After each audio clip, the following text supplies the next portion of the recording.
Have you ever heard of the story of Aaron Tatsuwa, Chief Redbird from Clay County, Kentucky? He was in fact a real person, and he was a treaty signer, so he's well documented in Cherokee Nation. Okay, so I mention him to say this.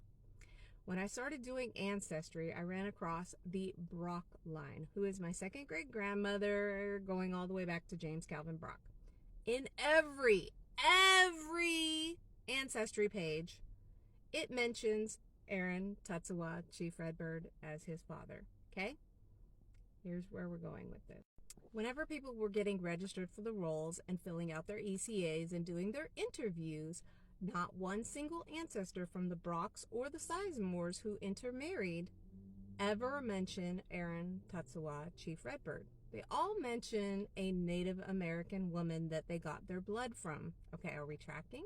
Also, given the area that they lived in, it was on the outskirts of the Cherokee hunting ground, but they rarely came in contact with anybody that was Cherokee unless they were trading.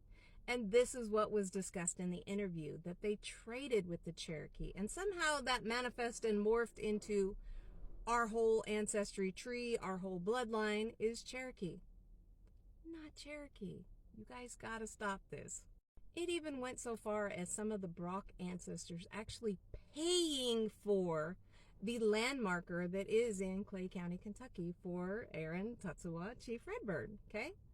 And why would they do this? Because they were so ingrained in that oral tradition and that myth that they could not let it go. They could not accept the fact that they weren't Cherokee. Instead of actually doing their due diligence and their research and figuring out who the hell they descended from. Now, I recently spoke with a professor, and based on the land maps, the dates and times, the tribe that would have been in the area where our ancestors were, where they mined salt to trade with the white men, okay, tracking, was by the New River and the mountains, okay, White Top Mountain. I'm sure you've seen that in all the record books, okay? So they were near White Top Mountain, and at that time period, the only people that were allowed in the White Top Mountain area were Native Americans.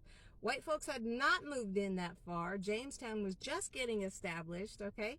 So they were not in that area unless they were passing through on a couple expeditions that were documented. And when those people passed through those areas and did document those expeditions, the tribe that they mention is the Monitan or the Monitan or the Monitoy, okay? Not to be confused with the Mohican or the Mohegan, okay? It's the Monitan. And we are listed as an extinct tribe, but keep going with me. Now, when you go back and look at the historical documents, I've actually found quite a few, and it's been discussed that William Sizemore, the one of the originals that was thought to come from England by way of Barbados, was actually in place in Kentucky, West Virginia area, moving around, prior to Jamestown even being formed. So where am I going with this? Okay, more than likely, he probably was born there in Virginia. Now, am I saying he's from the tribe? No, but I'm saying there's a high probability that he married a Monitan woman, and that's who we actually descend from. Finding the proof? Okay, I'm going to have to dig a little harder on that one. But please, for the love of everything holy, if you descend from the Brock line, if you descend from the Sizemore line, if you descend from the Howard line, if you descend from any of the outlying descendancy lines from Jesse and James Brock, stop saying you're Cherokee. We're not Cherokee. Here's what we do know.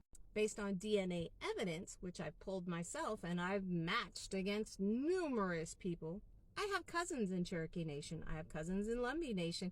I have cousins in Micmac Nation. I have cousins in Abenaki Nation. I have cousins in Saponi Nation. We are intermixed, intermarried, and the reason that took place is because our tribe that we descended from was part of the Powhatan Confederacy. Okay, so there was like 30 different tribes that all intermixed, intermarried, and that's how we have a hodgepodge of everybody's our cousin. Okay, so we're all relations.